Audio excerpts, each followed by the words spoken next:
Americans are outraged at what is happening to this country. Military members being used as pawns, sacred monuments being closed to the very men they honor.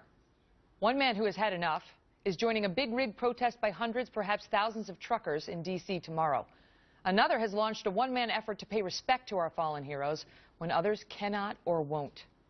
Trucker Ernest Lee joins me now along with Chris Cox, the guy who has come to be known as the Lawnmower Man, which I love. Chris is on the left. Ernest is on the right. Ernest, let me start with you because you're part of this trucker protest that's happening in D.C. tomorrow, and the goal of that is what? Well, the goal, Megan, number one, it's a pleasure to be here. Thank you for being here.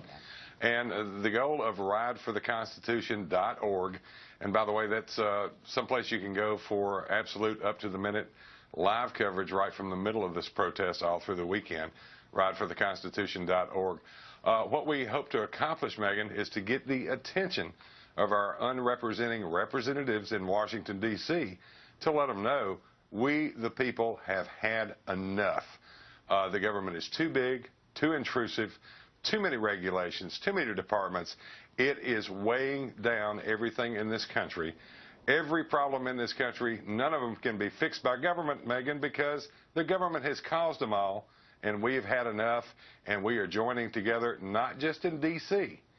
We are looking for an Egypt-type moment here, not with just 30 to 35 million people, but from coast to coast, over 100 million people getting together, getting out on the road, or just staying home and not spending any money for 3 days. Lots of different ways we have to approach to come together, causing the world's biggest traffic jam. I know D.C.'s the focus, but this is an Egypt moment for the entire country to say we have had enough. The federal government needs to go back inside the framework of the original Constitution. You're certainly going to get people's attention by clogging up the streets of D.C. It's going to force people to sit up and take notice. And Chris, you are somebody, regular American guy, walking around D.C., seeing these monuments, seeing these barricades, seeing, they're not being maintained, there's trash on the ground, the lawn's overgrown, and you decided to do something about it. What made you pick up your lawnmower, start picking up trash?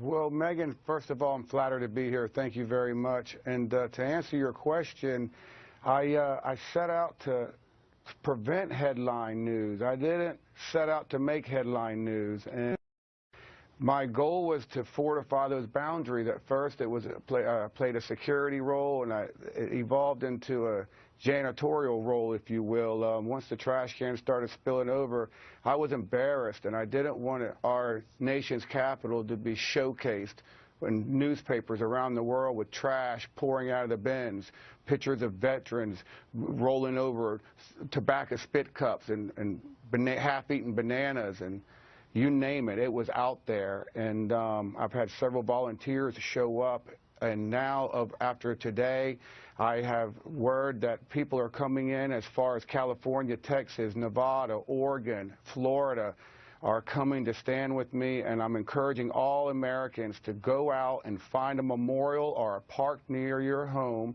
but don't show up with a picnic basket. Show up with a rake and a broom, a trash bag, and do your part to stand with the Park Service, because now more than ever they need our help. And I know, Chris, you're worried about America maintaining its image as a leader in the world, and Ernest, you're worried about America retaining its identity, the very principles we were founded on. I'll give you the quick last word, Chris.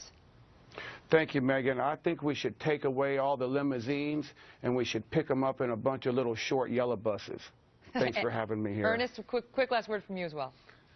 Last word from me would be take and unite together, join the fight. We, the people, can rise up and do this and get the attention of D.C. and let them know we have had enough.